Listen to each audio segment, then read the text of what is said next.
My Ring of Honor Best in the World 2011 iPPV review. I watched the show last night. Thought I'd sleep on it, let myself sort of soak it in, and then come back to what I come up with last night while I was watching the show, and then do my review. I know there are quite a few reviews already out there, but I felt like I wanted to get my opinions out on the show. All round, it was a very, very, very good show. Probably better than the first night on Honor Take Center Stage. Just edges it out, I think, for me. But I think all round the show, the matches ranged from good to great, really. First match of the night was... Oh, and before I get started, one of the most constant things throughout the show, I don't know where, she must be near a microphone or something, but there is this bitch who constantly screams throughout the whole show, and it was the most annoying fucking thing I've ever heard. She sounded like Vicky Guerrero. She sounded just like Vicky Guerrero. That's what you need to hear whilst you're watching a wrestling show. You need to hear Vicky Guerrero screaming in your ear. That shit was annoying. To turn the volume down on it. Anyway, onto the show itself. First match of the night saw Tommaso Ciampa go one-on-one with Colt Cabana. Wasn't expecting much from this match, because Ciampa hasn't really quite found his niche yet in Ring of Honor, and despite the fact that Colt Cabana is a good enough worker to carry him to a good match, I wouldn't say Colt was the sort of person who would push you to go to a great match. I mean, Colt can get a great match with the right opponent, but I'm not sure Tommaso's quite there yet. From what I've seen, he still looks a bit green.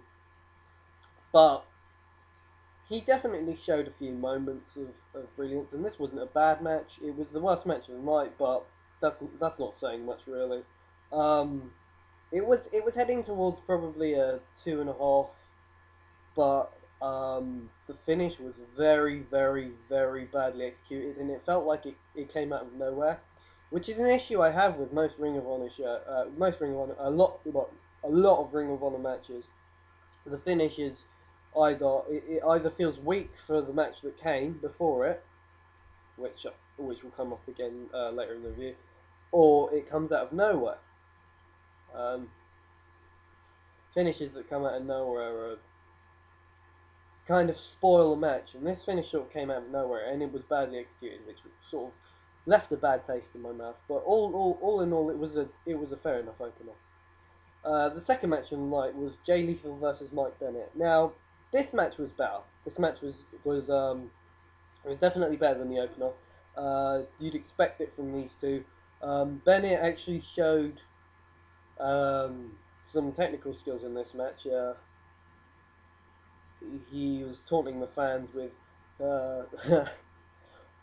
who can't wrestle now, which I found quite amusing.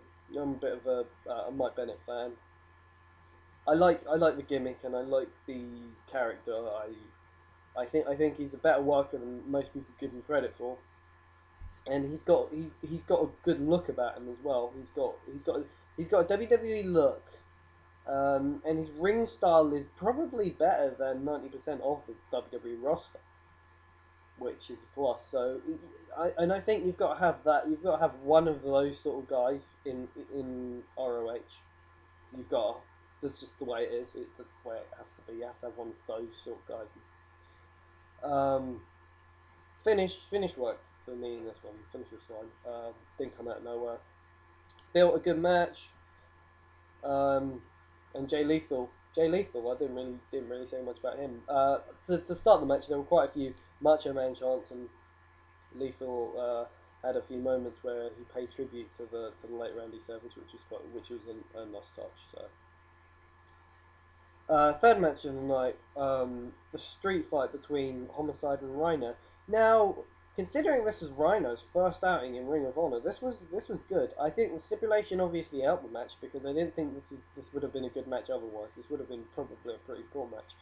But these two are both hardcore wrestlers. They're both brawlers. They're not exactly catch as catch can classic wrestlers. They just went out there and they had a fight, and that's what they needed to do. And they accomplished what they needed to accomplish. I actually quite like the finish because I think the way it came across, it worked. If this was any other sort of time, you might say this match didn't really get much done, but I think it accomplished what it needed to accomplish. Rhyno did what he needed to do, and there was a post-match score through a table for Homicide. So I'm not sure if Homicide's going to be back in Ring of Honor, which you can take one of two ways. You can either look at it as Homicide really hasn't been impressive, or that when he is starting to get a role, that he's sort of just thrown out.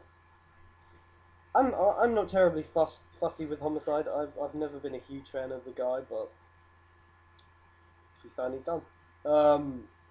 Fourth match of the night, and I was really surprised at how quickly the first three matches ended. They're all done within about 45 minutes. They're all done in the first 45 minutes, and I think the next match they had intermission about an hour in. So they've got through 4 matches in an hour, which I felt was kind of weird, especially seeing as the pay-per-view went close to 4 hours long altogether. But next match was a Steen versus Michael Elgin match. A decent enough affair. You really weren't expecting a great match between these two. It was a good match. It was a solid match. They both put forth effort. The match told the right story. They built to the finish well as well. And I mention finishes a lot because finishes are important to me, especially in these sort of shows. Especially on this show in particular, where there were some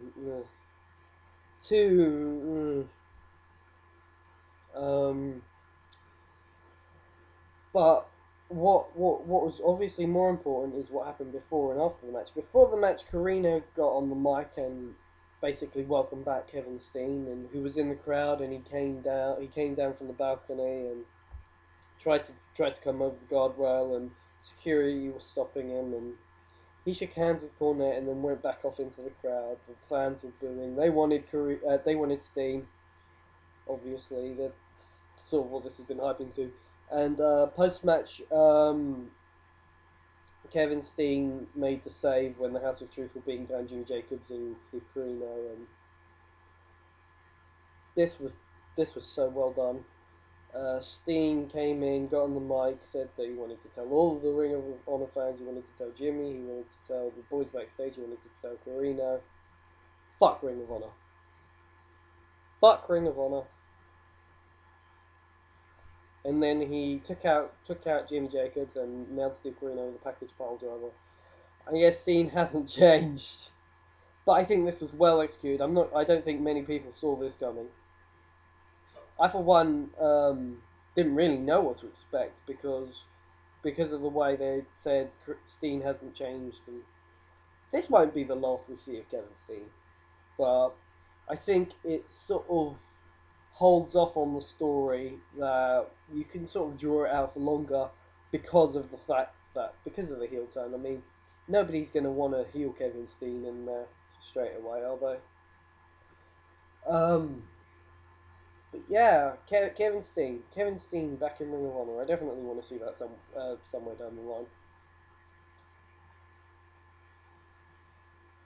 Next match of the night was just sort of went off in a daze then. Next match of the night was first match back after intermission was a TV title match between Christopher Daniels and El Generico. No Truth Martini with Christopher Daniels, which was a bit telling for me. This was a very good match between these two. Probably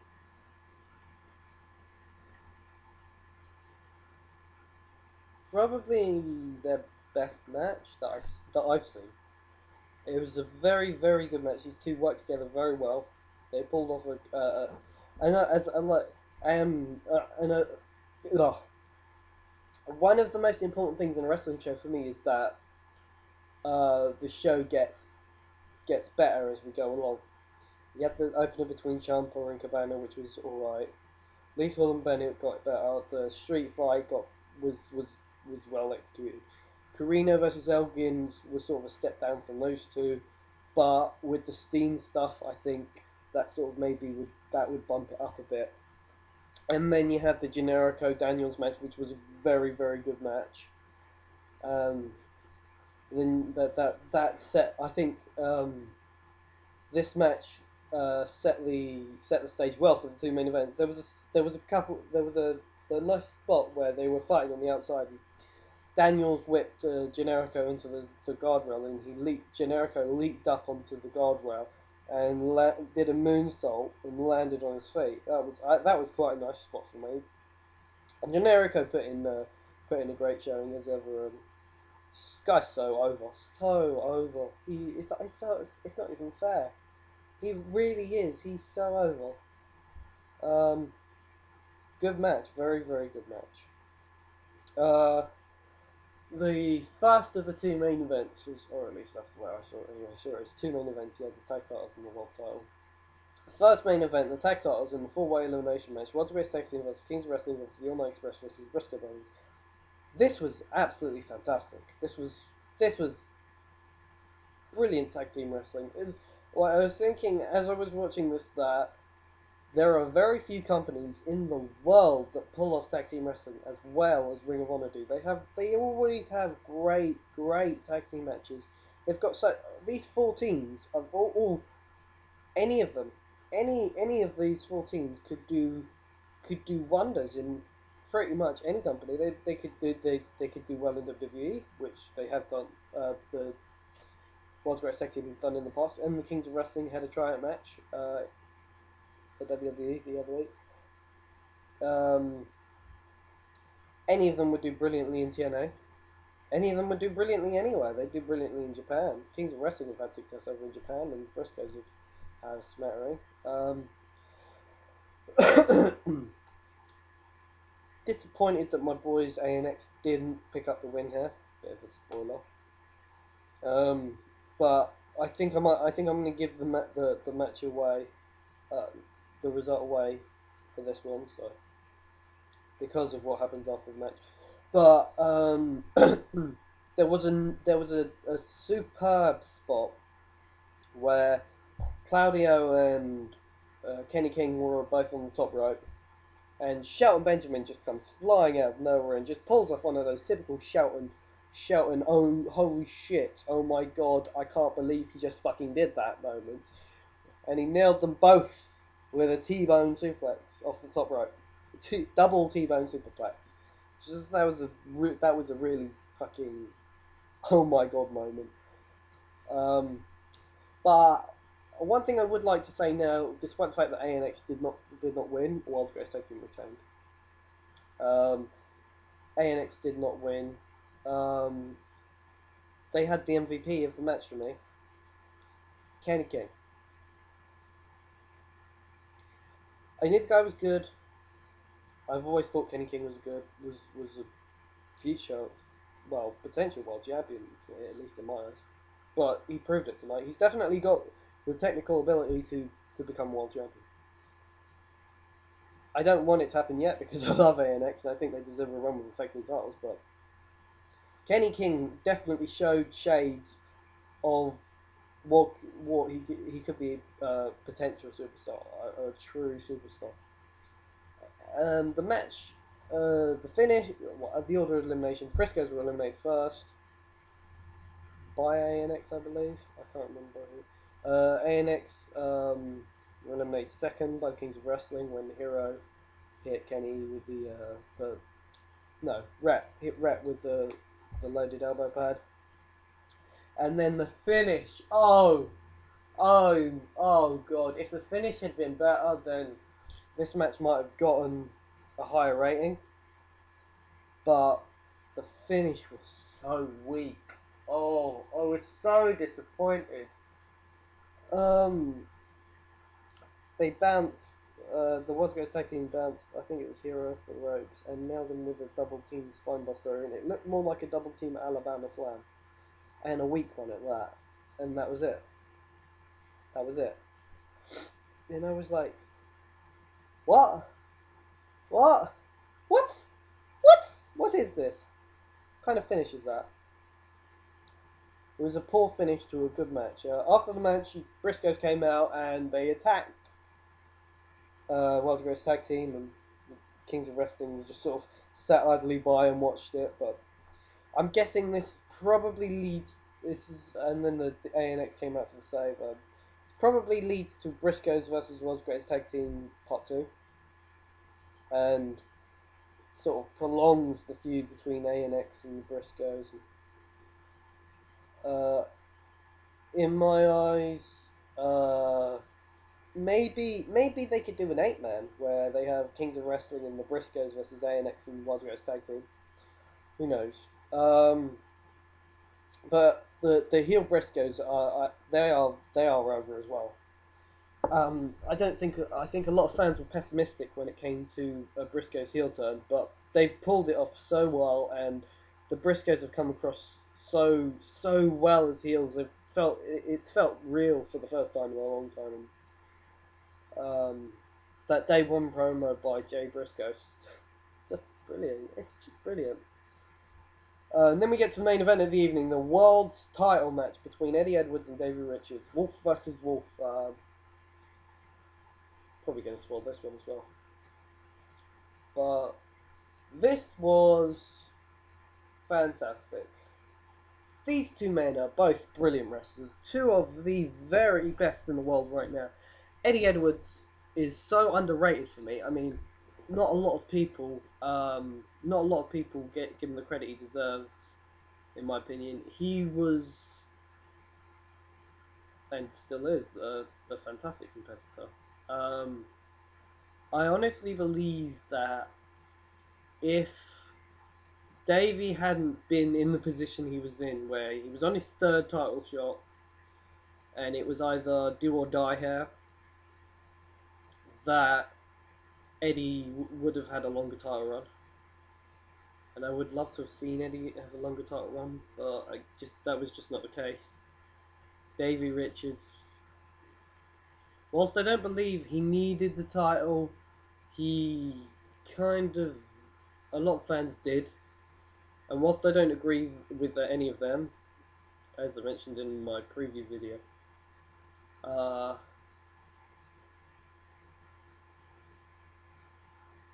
it works for me. I'm not happy that Eddie lost, but Davey's Davey. You can't really fault them for putting the title on him. He's deserved the title for a while now. I think he should have put the title on him sooner, to be honest. But what can you do? They got themselves into a position where a lot of fans were angry about. They did it with Tyler Black, and a lot of fans were then angry about the fact that they weren't putting the title on Richards.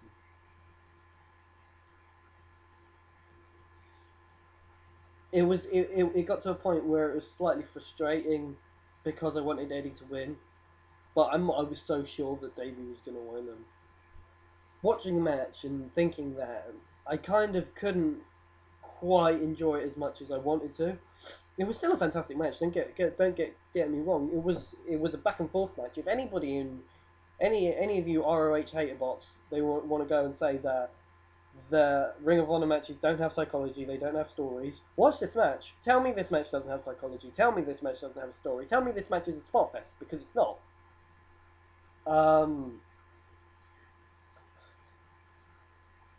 There were several great moments in this match. A lot of hard-hitting stuff. There was a sick 2K1 bomb on the ring apron from Eddie Edwards. That was a sick moment. Oh, I felt that one. Ooh, still think I do. There was a low-key double stomp from Eddie to Davey. through a table, which I thought was quite a nice spot.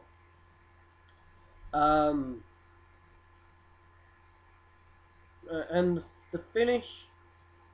Oh, I'm not 100% on. I'm not 100% sure on this finish. I mean, it kind of works, but I would like to have seen maybe a bigger combination of sort of big moves. The finish was sort of more of a kick fest. I'll put it that way. It wasn't like a sort of tiger driver and then shooting star and then ankle lock or whatever. And it just sort of kick, cover, kick, cover, kick. 1, 2, 3. But it was an emotional moment at the end of the match. There was no heel turn. There was no heel turn by either man, which I was happy about. But they need to run a David versus Eddie 3. Maybe not sure. They probably have done it at some point, but I would like to see an Iron Man match between these two. I think that would be a good match. But yeah, great match. All round great show. I give I didn't give my match ratings. Daniel's Generico 3.5 stars. Did I give? I don't even know what did I give. How many match ratings did I give? I'm not even gonna bother. They'll be down in the description box. But yeah, all together a great show. I'd say. I give this a 9. I know there'll be people who give it more, and there'll be people who give it less, but I'm going to give it a 9. I think that's a nice round number. I think that works for me. But yeah, thanks for watching. Do rate, comment, subscribe, and I'll catch you later.